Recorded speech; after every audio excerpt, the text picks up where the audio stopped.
Ngibingelele-ke kuwe mlaleli, ngiyathemba ukuthi uyaphila-ke. Mina ngizocela kuwe laphana-ke ukuthi-ke uma ngabe usamusha kuleli khasi-ke leli-ke wenze okulungile-ke laphana-ke ucindezela ibhathini-ke subscribe akubizi imali, kumahhala nje, ukhiphe nesenti-ke elimnyama-ke leli-ke khona uzokwazi ukuthi-ke uyithole zonke-ke iy'ndaba esikulethela zona kulo-ke leli khasi leli-ke kusukela manje-ke uma ucindezela ibhathini subscribe.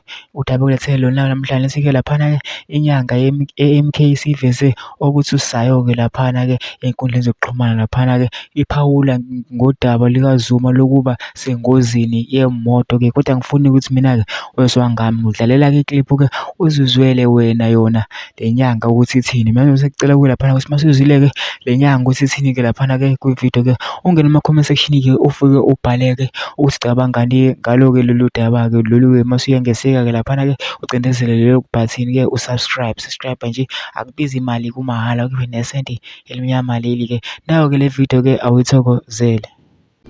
Sanibonani wey'ngane zakwethu, ninjani? Ngithemba ukuthi niyaphila. UZikode lo okhulumayo ngikhona lapha emzini kababa eDanawosi. Bafowethu, ngizonikhulula nje zingane zakwethu, ngizonikhulula kakhulukazi, ngikhulule izitha zethu thina siyi-MK. Ngisho nje ngithi hayi bafowethu, uNcamalala angeke abulawe izinto zomhlaba bafowethu. Akunangozi ezothatha umsholozi. Angikhulule nje lapho bafowethu, ningakhohlwa phela. Mhlambe kunento okuzomela niyazi. Ubaba inyanga, umsholozi inyanga, uNcamalala inyanga, enokhakha oqinile futhi uyasigayela. Hayi kusiyamathonta abanzi lawa engicabanga ukuthi naye ebevele kulindele vele lokho kuzokwenzeka, lokho kwenzekile.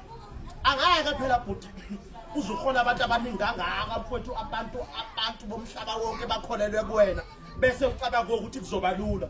Vele lento eyenzekile bevele siyilindele.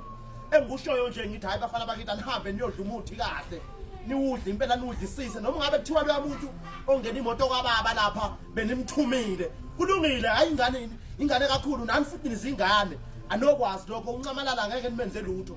Ubizele kulento uyoqedela umsebenzi wakhe kuqala awuthunyelwe uNkulunkulu, bese uNkulunkulu emthatha yena, ngeke athathwe yini. Siyathatha mhla ka-29 May, bantu base-South Africa khohlwana into eyenzeke lapha eShowe. Ngithi sonke asihambeni siyovota mhla ka-29 May, sivotele umkhonto wesizwe. Asisizwe fika sixolise, asihambeni bafana bakwethu.